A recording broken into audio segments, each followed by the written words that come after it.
Uma palavra tão pequena, né? Fé, mas tão ampla, tão profunda, tão cheia de significado. E nós vamos aqui nesses domingos de fevereiro falar sobre a fé. Interessante que fé está na boca do povo, né? Você vai na academia, o professor fala assim: vai com fé, né? Vai na esteira, né? Vai na fé. Você vai no futebol, vai com fé, irmão, chuta essa bola forte. Enfim, a fé está aí, em todos os lugares, nas frases de autoestima, frases de motivação. Alguns têm até uma caneca escrita assim: café e fé. A fé está para todo lugar. Mas o que é essa fé que a Bíblia fala? O que é essa fé que realmente é tão usada hoje pelos livros, pelos coaches, pelos personal, pelos amigos, pela família? O que é fé? Todo mundo fala fé, tenha fé. Nós vamos ver aqui no capítulo de Hebreus 11, que talvez seja o melhor capítulo da Bíblia para falar de fé. Hebreus 11. Hebreus 11 é o melhor livro para a gente estudar, o melhor capítulo para a gente estudar sobre o tema fé. Na minha Bíblia, aqui aparece o tema a natureza da fé. Talvez na sua Bíblia aí tem um outro título. Então, cada domingo de fevereiro nós vamos estudar uma parte. Hoje, do verso 1 ao 7. Domingo que vem, do 8 a mais um pedaço.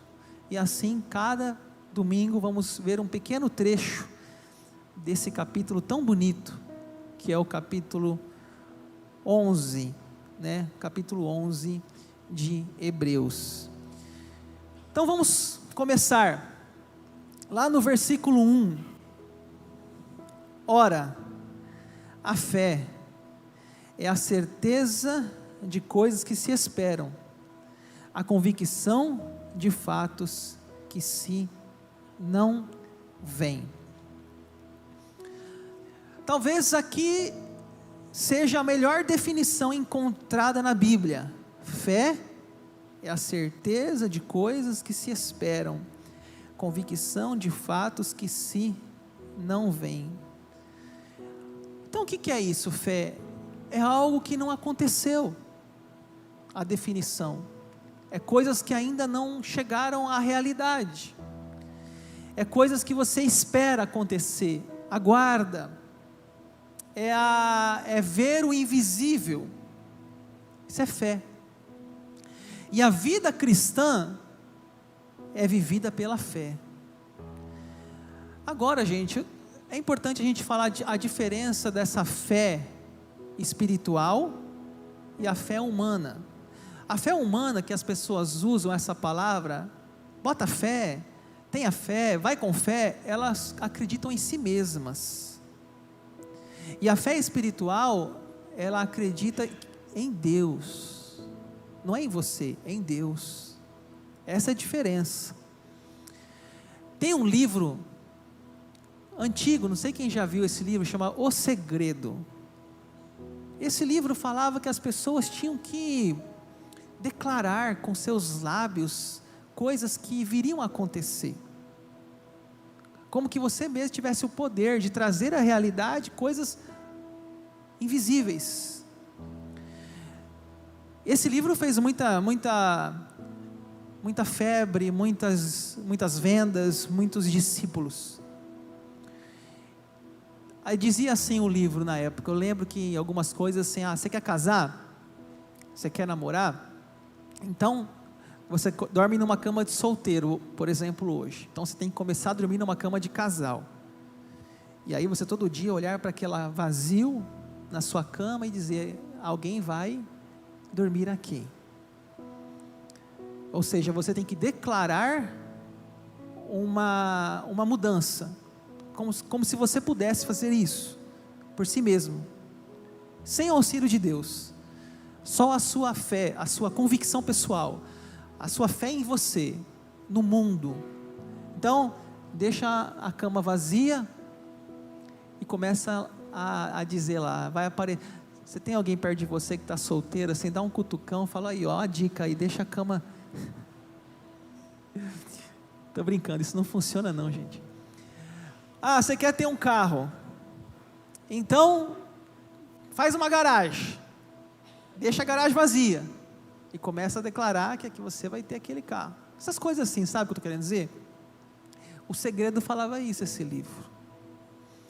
Ah, eu quero uma roupa nova, então deixa um espaço no armário vazio, e ali você vai olhar e falar, ali vai ter uma roupa nova. Ou seja, é esse pensamento em si mesmo, na força da sua própria mente. Isso não é a fé bíblica. Essa não é a fé que eu estou ensinando aqui hoje, que Hebreus fala. A fé de Hebreus é uma fé espiritual, é uma fé que diz, eu confio em Deus, de acordo com a vontade de Deus, de acordo com a soberania de Deus. Ele pode me dar uma esposa, um esposo, ou também não pode me dar agora, de acordo com sua vontade. Eu posso pela fé pedir isso, eu posso orar a Ele, então é diferente. A fé espiritual dessa fé de autoajuda, uma é autoajuda, a outra é ajuda do alto.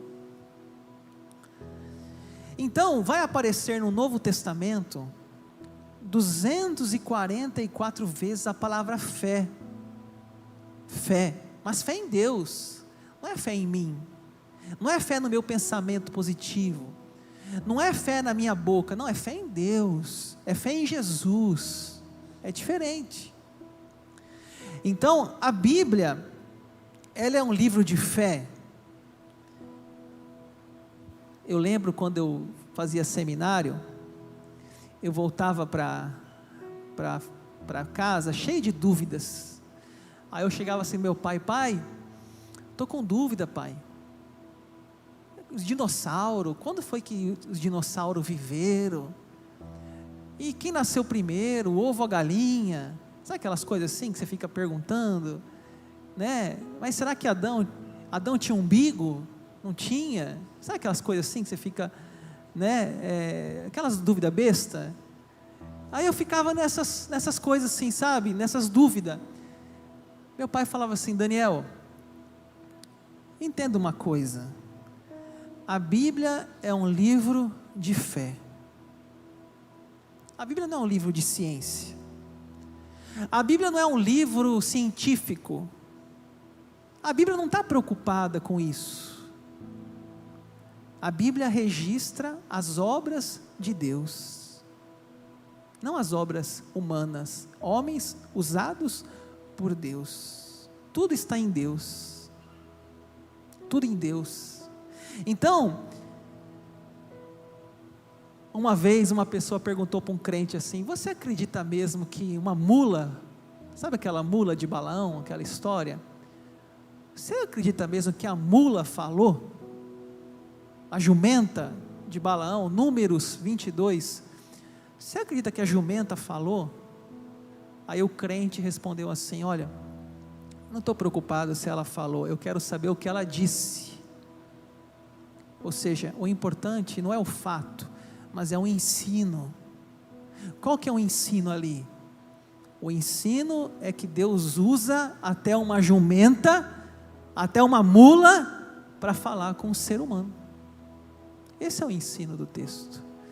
O ensino é que até uma mula sabe a vontade de Deus, e Balaão não sabe. Então, eu não sei se vocês estão entendendo o que eu estou dizendo, mas é que a gente fica às vezes perguntando coisas da Bíblia, e na realidade a Bíblia não está preocupada em dar essas respostas, porque é uma obra de fé, é uma obra de Deus. Como você explica, por exemplo, na ciência, que Jesus transformou água em vinho?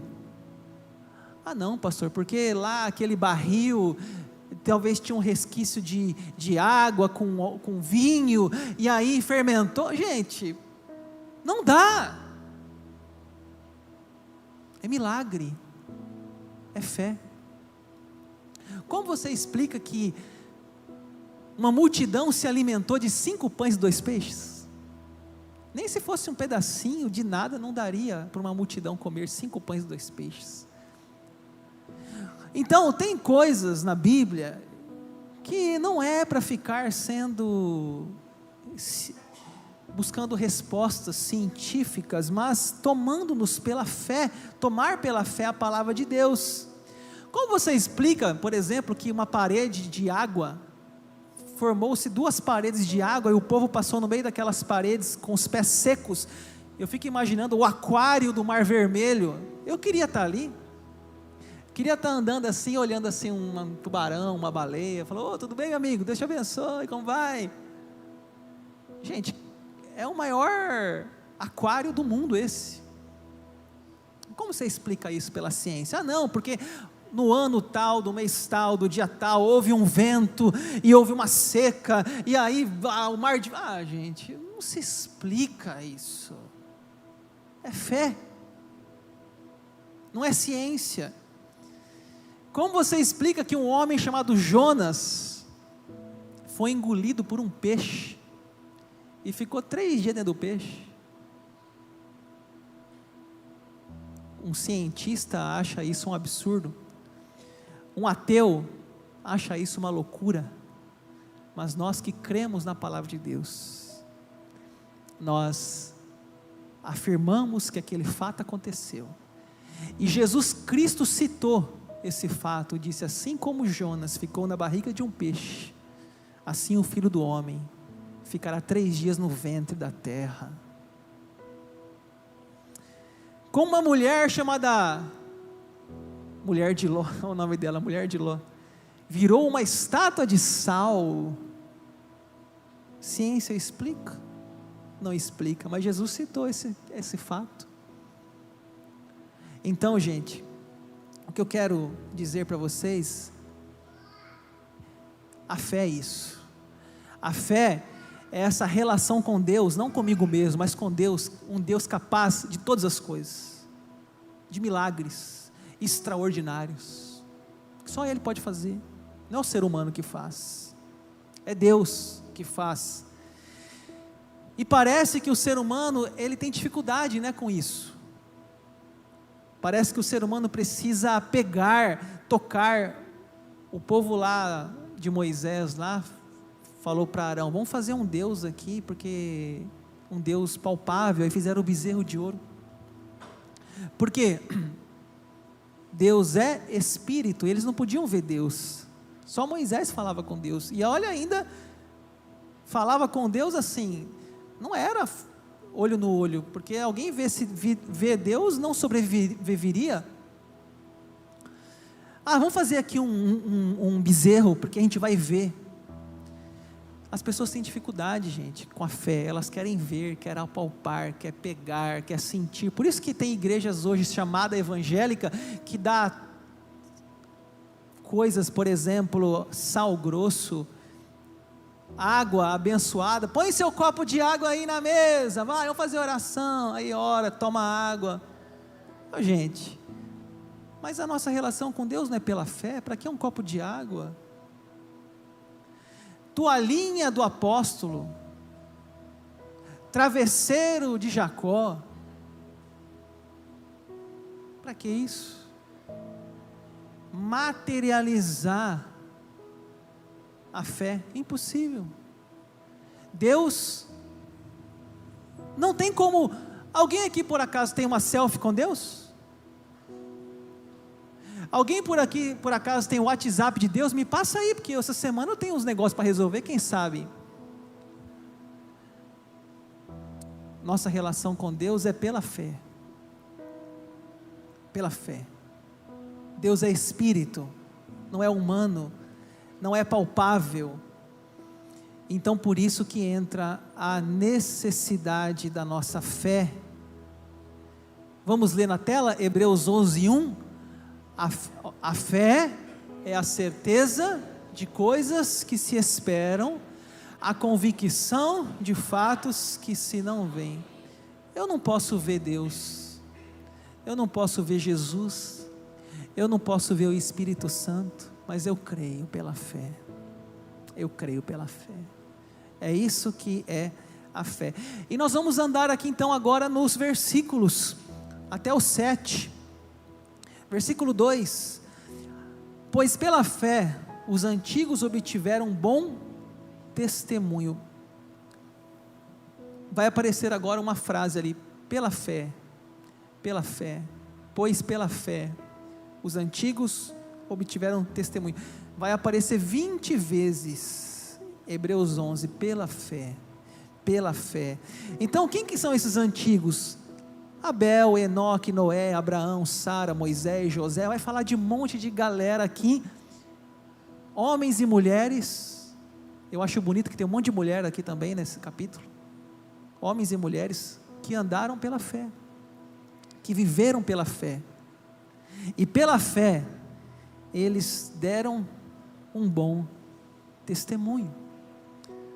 O que leva você a vir aqui no culto hoje? A sua fé. O que leva você a ser um bom cristão, um bom marido, uma boa mulher, um bom filho, um bom pai? É a fé que faz você ter um bom testemunho, porque você sabe que um dia você vai prestar conta com Deus. Então essa relação com Deus nos faz, todo dia que acordamos ao dormirmos, nos relacionar com Deus. Então essas pessoas obtiveram um bom testemunho. Alguém já disse assim: se você tirar Deus, vira uma anarquia, porque Deus é o senso regulador das nossas vidas. Porque se eu não tiver um Deus, se eu não tiver a quem prestar contas, se eu não tiver uma pessoa que sabe tudo que eu faço, inclusive quando ninguém está olhando, eu faço os maiores absurdos, eu faço as maiores loucuras, eu vivo como se não fosse morrer, ou se eu fosse morrer sabendo que não tenho nada depois da morte. Mas quando a gente sabe que existe um Deus, que vamos prestar conta, mesmo que a gente faça uma coisa errada, a gente sabe. A minha mulher não sabe, mas Deus sabe. Meu esposo não sabe, mas Deus vê. A justiça humana é falha, mas a justiça divina não tarda, ela chega uma hora.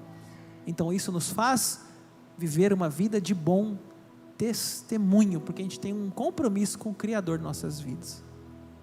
Nossos antepassados sabiam disso, assim como nós também sabemos que vamos prestar contas com Deus.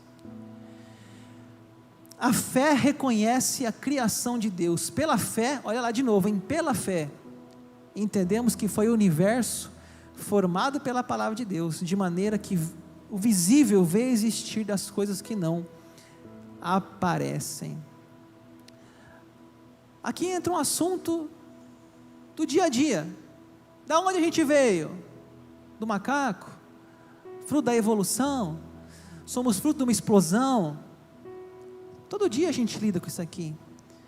Nas escolas, nossos filhos. Não, criação é ultrapassada, nós somos frutos da evolução. O que está falando a Bíblia ali, gente? Pela fé entendemos que o universo foi formado pela palavra de Deus, de maneira que o visível veio existir de coisas que não aparecem. Deus criou tudo, Deus fez tudo, o universo, o mundo. Diz que uma vez o filho chegou para a mãe: mãe, a professora falou que a gente veio do macaco. A mãe falou assim: que é isso, filho? Nós somos obra de Deus, nós somos criatura de Deus. O menino não ficou agradado com a resposta, foi falar com o pai: ô pai, da onde a gente veio? O pai falou assim: é do macaco, filho. O moleque falou: do macaco? Ô mãe, o pai disse que foi do macaco. A mãe falou: assuntos da família do seu pai resolve com ele. A minha família é de Deus. Se a família do seu pai é do macaco, é problema. Gente, nós temos que crer na criação de Deus, porque se a gente fala que que nós viemos do macaco, ou da evolução, ou da explosão, do Big Bang, nós estamos jogando fora a base da nossa fé. Olha essa frase aqui, ó. As 4 primeiras palavras da Bíblia, no princípio criou Deus, formam o fundamento da fé. Se você crer nessas palavras, não terá dificuldades de crer no restante da Bíblia. Eu vou repetir. As 4 primeiras palavras da Bíblia, no princípio criou Deus, formam o fundamento da fé. Se você crer nessas palavras, não terá dificuldade de crer no restante da Bíblia. Ou seja, se você falar que você não crê no livro de Gênesis, se você falar que você não crê na criação de Deus, você está jogando fora todo o resto. Se você falar que Adão e Eva não existiram, se você falar que Adão e Eva não pecaram, não houve o pecado original, então para que Jesus morreu numa cruz? Não precisava ter morrido numa cruz, o ser humano é bom. Veja que uma coisa vai ligando a outra. Já viram aqueles, acho que é dominó, que vai colocando um monte de dominó um do lado do outro, e aí um derruba e derruba todos?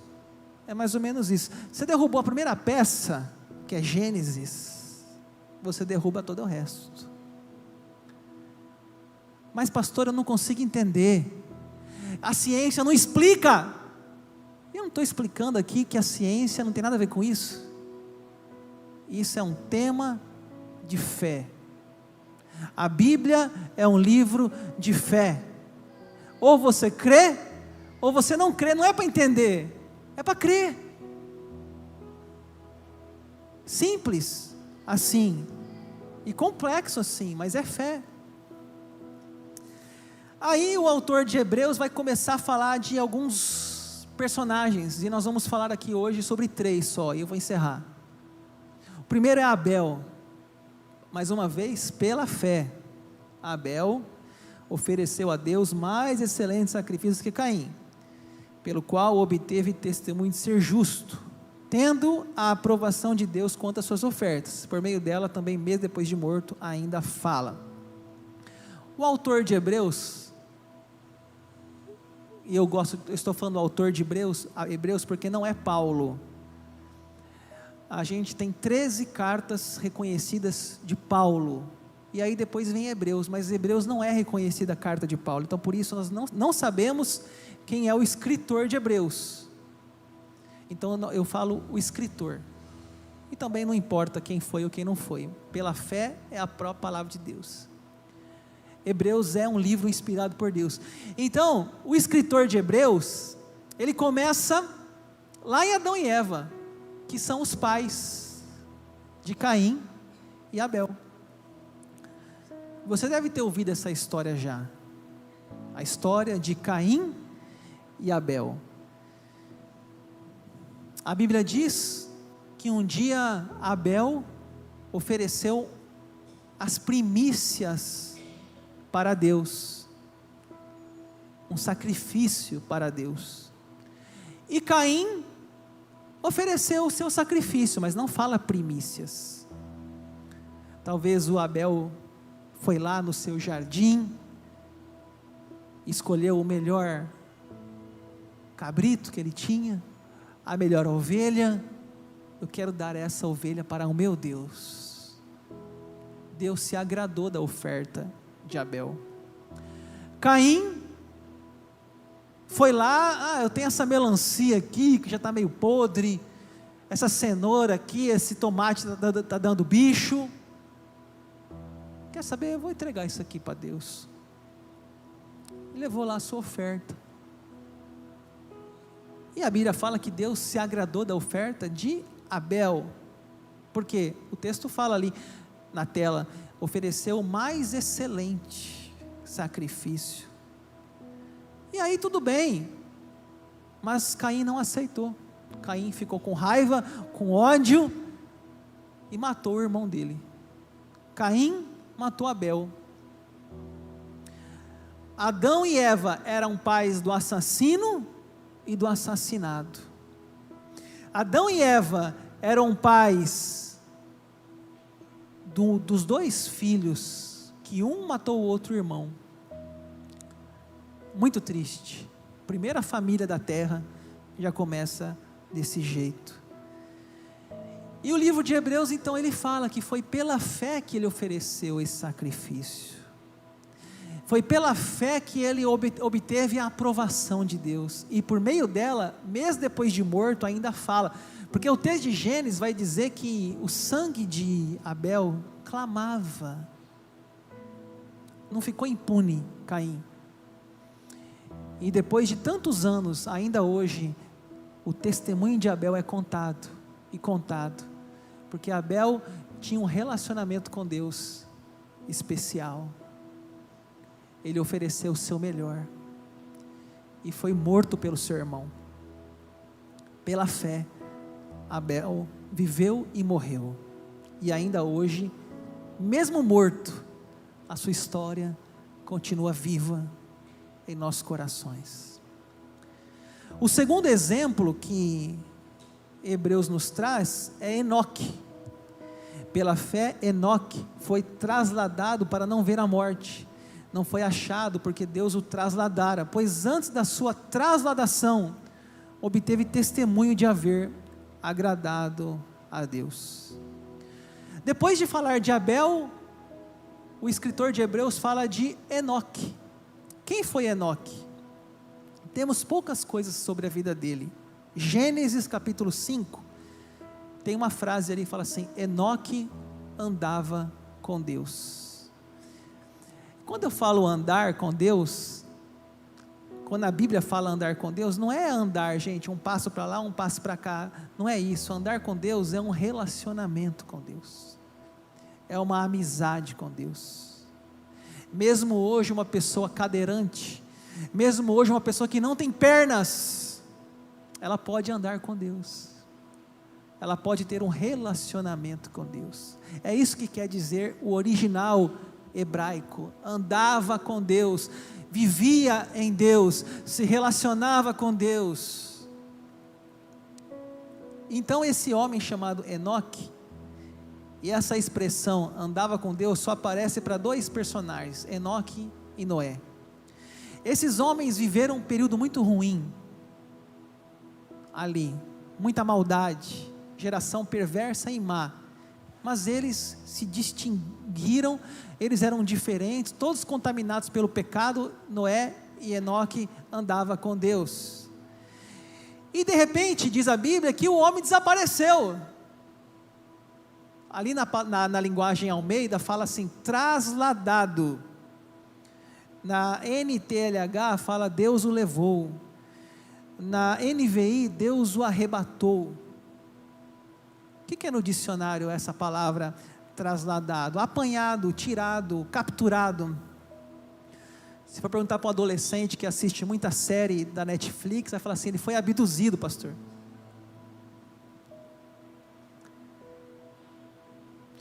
Ô gente, mas vou falar uma coisa para vocês, isso aqui não é uma coisa comum não, tá? Isso aqui foi uma exceção, aconteceu só 2 vezes na Bíblia, Enoque e Elias. Muito bem. Elias, capítulo de 2 Reis, capítulo 2, fala que Elias também foi arrebatado. Eles sumiram, esses homens, não morreram, não passaram pela morte. O texto está muito claro ali, ó. O texto fala, pela fé Enoque foi trasladado para não ver a morte. Deus tomou para si.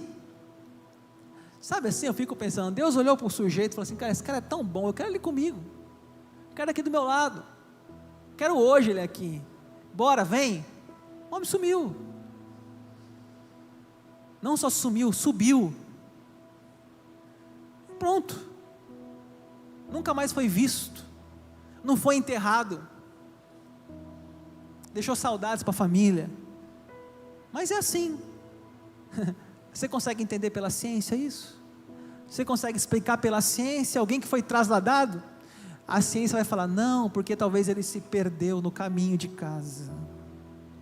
A ciência vai falar, não, porque ele foi sequestrado. A ciência vai falar, não, porque ele caiu num buraco e ficou enterrado lá. Mas pela fé, a Bíblia diz que Deus o trasladara. Quem crê, crê quem quiser. Quem não quiser, não crê. É assim. Pastor, eu não consigo acreditar. Tudo bem, você com Deus. Mas a Bíblia fala, quando a gente ouve a palavra de Deus, como agora estou pregando, está ouvindo, isso vai aquecendo a nossa fé. A Bíblia diz assim, pela fé, a fé vem pelo ouvir a palavra de Deus. Você vai começando a ver essas histórias da Bíblia, você fala assim, rapaz, não é que Deus pode fazer essas coisas ainda na minha vida hoje? Então, pessoal, esse homem aí foi trasladado. E por último, antes do último, que é Noé, tem um versículo aqui fantástico, eu queria que a gente lesse junto, porque o versículo 1 e o versículo 6 é de uma beleza indescritível. Vamos lá juntos? De fato, sem fé é impossível agradar a Deus, porquanto é necessário que aquele que se aproxima de Deus creia que Ele existe e que se torna galardoador dos que o buscam. Olha isso, gente. Sem fé é impossível agradar a Deus. E é necessário que aqueles que se aproximam de Deus creiam que Ele existe, sem vê-lo, sem tocá-lo, sem fazer uma selfie com Deus, sem o WhatsApp de Deus, mas Ele existe. Isso é fé. Isso é fé. E agora, o último personagem de hoje, Noé.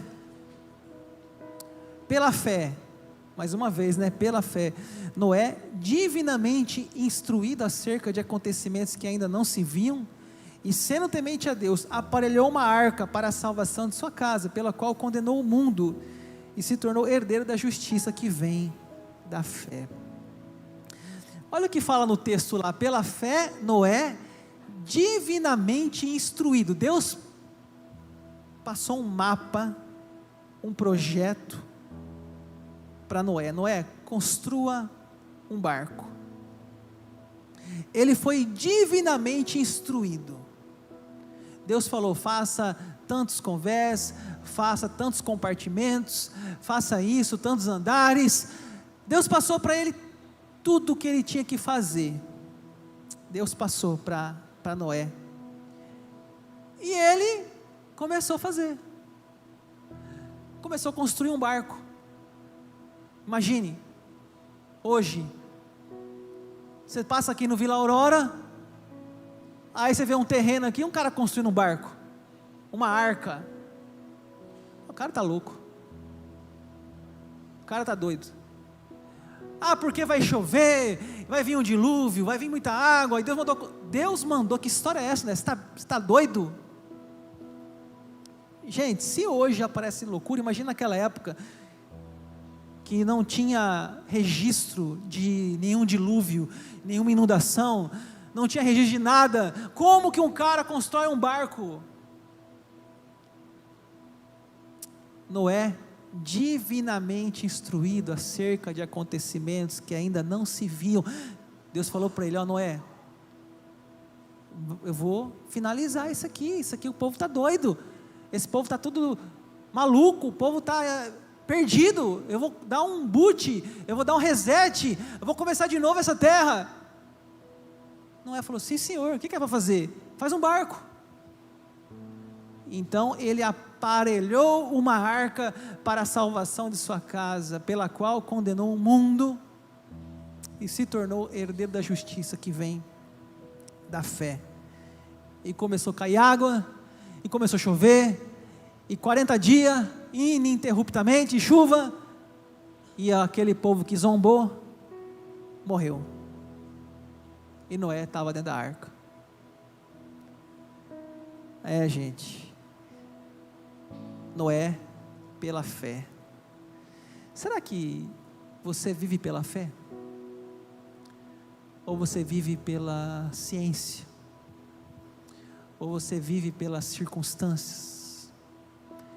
Ou você vive pela razão? Será que se Deus te desse uma missão, como deu a Noé, você seria capaz de executá-la? Noé, pela fé, ouviu a Deus e disse: eis-me aqui, Senhor, usa a minha vida para essa missão. Eu preciso encerrar. Semana que vem nós vamos dar continuidade ao livro de Hebreus. Eu espero que você venha, participe, porque quando eu estou pregando, o seu coração vai sendo aquecido com as histórias, e você vai despertando essa fé também em você, porque a nossa vida nessa terra, gente, deve ser vivida pela fé, assim como Abel, como Enoque e como Noé. Amém?